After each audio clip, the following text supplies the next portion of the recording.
सभी छात्रों का स्वागत है। तो छात्रों, आज की इस वीडियो में हम आपको एमपी बोर्ड कक्षा 10वीं जो आपका विषय विज्ञान है उसकी 15 सितंबर को होने वाली त्रैमासिक परीक्षा सत्र 2023-24 के लिए कंप्लीट रियल क्वेश्चन पेपर देखने वाले हैं कंप्लीट सॉल्यूशन के साथ।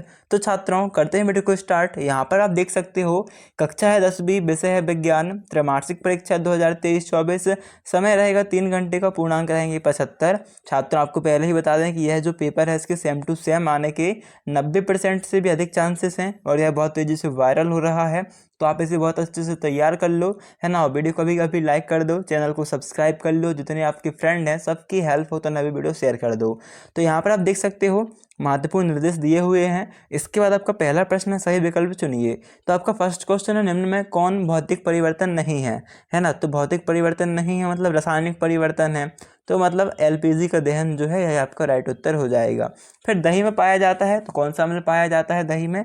राइट आंसर आपको टिक कर देना है, लैक्टिक अम्ल पाया जाता है। जल का पीएच मान होता है, तो जल उदासीन है, इस कारण इसका पीएच मान 7 ही होता है। मनुष्य में वृक्क एक तंत्र का भाग है, तो वह है, तो वृक्क का मतलब होता है किडनी, है ना। और इसका जो संबंध है वह उत्सर्जन से है। किसका भाग है? उत्सर्जन का, यह आपका राइट उत्तर हो जाएगा। फिर पादप में जाइलम उत्तरदायी है, तो नाम में ही लिखा है जाई, तो इसका आप मिला दो जल से, है ना। जाइलम किसके लिए उत्तरदायी है? जल के वहन के लिए। फिर दो तंत्रिका कोशिका के मध्य खालिस्तान कहलाता है, स्नेप्स कहलाता है। यदि आपसे पूछे दो कोशिकाओं को जोड़ने वाला, तो वह भी स्नेप्स ही कहलाएगा। लेंस की क्षमता का ऐसा ही मात्रक, तो लेंस की क्षमता का ऐसा ही मात्रक क्या होता है? डायोप्टर होता है ना। इसके साथ एक और क्वेश्चन आप तैयार कर लीजिएगा कि टमाटर में कौन सा अम्ल पाया जाता है? ऑक्सैलिक अम्ल पाया जाता है। फिर है 8वां प्रश्न, स्वस्थ मनुष्य के लिए स्पष्ट दृष्टि की न्यूनतम दूरी है, तो कितनी है? 20 सेंटीमीटर होती है। अगला प्रश्न आपके लिए है, दूसरा प्रश्न, रिक्त स्थान को भरिए। फर्स्ट क्वेश्चन है, किसी रासायनिक अभिक्रिया का समीकरण के रूप में प्रतीकात्मक निरूपण, तो रासायनिक समीकरण कहलाता है। पहले लिखना है रासायनिक, उसके बाद समीकरण, क्या कहलाता है? प्रतीकात्मक निरूपण रासायनिक समीकरण कहलाता है। फिर है अम्ल एवं क्षारक एक दूसरे को उदासीन कर देते हैं और लवण एवं खालिस्तान बनाते हैं, तो एक दूसरे को उदासीन करके लवण एवं जल बनाते हैं। धात्विक ऑक्साइड पर्याय तो क्षारकीय होते हैं।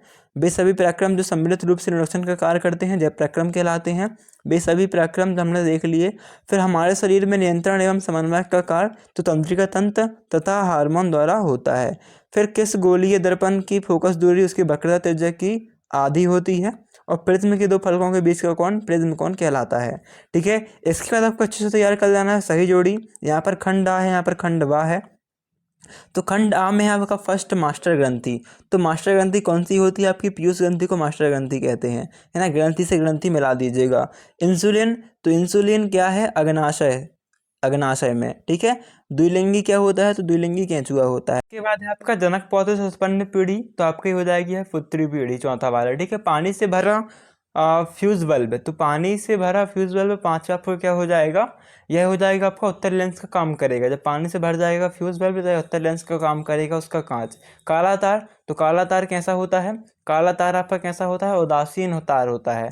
फिर प्रेरक धारा जो है यह किस में नापी जाती है? एम्पियर में नापी जाती है। और लाल तार जो है यह धनात्मक तार होता है, इसमें करंट होता है। ठीक है। इसके बाद हम देखते हैं आपका नेक्स्ट क्वेश्चन, आपको जो तैयार करने हैं वो आपका नेक्स्ट क्वेश्चन है आपका जो आया हुआ है। आप फोर्थ क्वेश्चन एक शब्द एक वाक्य में उत्तर दीजिए। नेत्र के किस भाग पर वस्तुओं का प्रतिबिंब बनता है? तो रेटिना आपका राइट उत्तर हो जाएगा।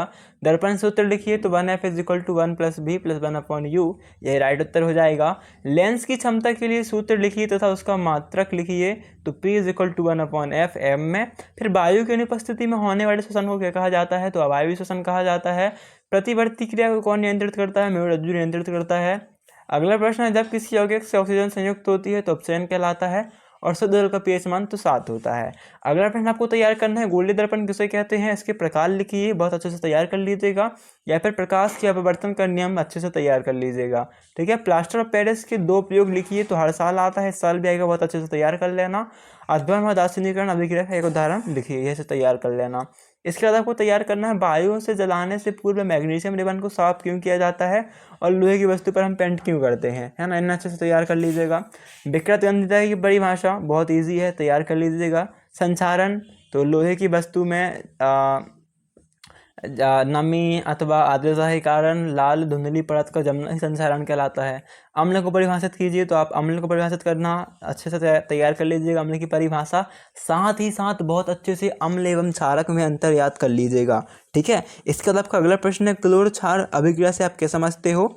फिर है पीतल एवं तांबे के बर्तनों में दही एवं खट्टे पदार्थ को नहीं रखना चाहिए, क्यों। फिर है बेकिंग सोडा का रासायनिक सूत्र एवं इसके उपयोग लिखिए, और बेकिंग सोडा का आप सूत्र भी तैयार कर लीजिएगा।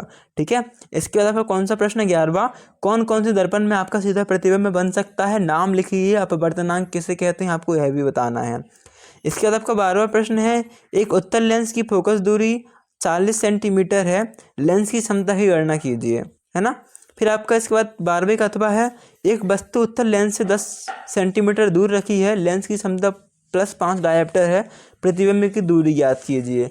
फिर प्रकाश संश्लेषण की क्रिया का समीकरण लिखना है आपको, और पौधों में उत्सर्जन तंत्र अधिक विकसित क्यों नहीं होता यह आपको बताना है। उत्तल दर्पण के दो उपयोग लिखिए, जरा दूरदर्शिता क्या है आपको यह बताना है। तारे क्यों नहीं टिमटिमाते, ग्रह क्यों नहीं टिमटिमाते, और हम वर्षा होने के बाद ही आकाश में इंद्रधनुष क्यों देखते हैं। स्पष्ट दृष्टि की न्यूनतम दूरी किसे कहते हैं यह आपको बताना है, और वर्ण विक्षेपण क्या है यह आपको बताना है। प्लास्टर ऑफ पेरिस को आर्द्ररोधी बर्तन में क्यों रखना जाना चाहिए, समीकरण सहित लिखिए।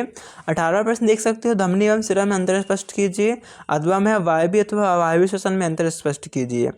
आयताकार कांच के गुटके द्वारा अपवर्तन को चित्र सहित समझाइए, अथवा में आप देख सकते हो कि अवतल दर्पण द्वारा निम्न स्थितियों के लिए प्रतिबिंब रचना का किरण आरेख बनाइए। तो यह स्थिति है जब वस्तु फोकस में हो, जब वस्तु फोकस पर हो, जब वस्तु C और F के बीच में हो, है ना, और जब वस्तु C पर हो।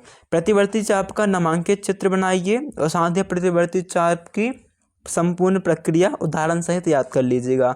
ऊष्माक्षेपीय अभिक्रिया तथा ऊष्माशोषी अभिक्रिया किसे कहते हैं, उदाहरण सहित समझाइए, इसे तैयार कर लीजिएगा। मानव श्वसन तंत्र का नामांकित चित्र, साथ ही पादप कोशिका जंतु कोशिका में हर साल अंतर आता है, इसे तैयार कर लीजिएगा। अवायवीय श्वसन वायवीय श्वसन में अंतर तैयार कर लीजिएगा, है ना।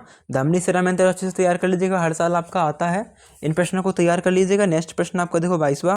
इसके साथ साथ छात्रों आप दैनिक जीवन में पीएच का महत्व, है ना, और फिर ऊष्माक्षेपीय अभिक्रिया ऊष्माशोषी अभिक्रिया किसे कहते हैं ये सब प्रश्न, भोजन में लार की भूमिका, लाइसोसोम का तैली क्यों कहते हैं, इन क्वेश्चन को अच्छे से पढ़ लीजिए, क्योंकि ये क्वेश्चन बहुत तेज़ी से बहुत ज़्यादा आते हैं पेपर में। तो इन सभी छात्रों को आप क्वेश्चन को तैयार कर लीजिए। अभी मिलते हैं नेक्स्ट वीडियो पे, लाइक करना मत भूलना, सब्सक्राइब कर देना, जितने आपके फ्रेंड हैं सबको वीडियो शेयर कर देना, और हाँ बहुत अच्छे से इस पेपर को तैयार कर लीजिएगा, सभी के सभी प्रश्न तैयार कर लीजिएगा, क्योंकि 90% तक सेम इससे आपको देखने को मिल सकता है। सो बहुत अच्छे से तैयार कर लो। मिलते हैं नेक्स्ट वीडियो पे, जब तक के लिए धन्यवाद।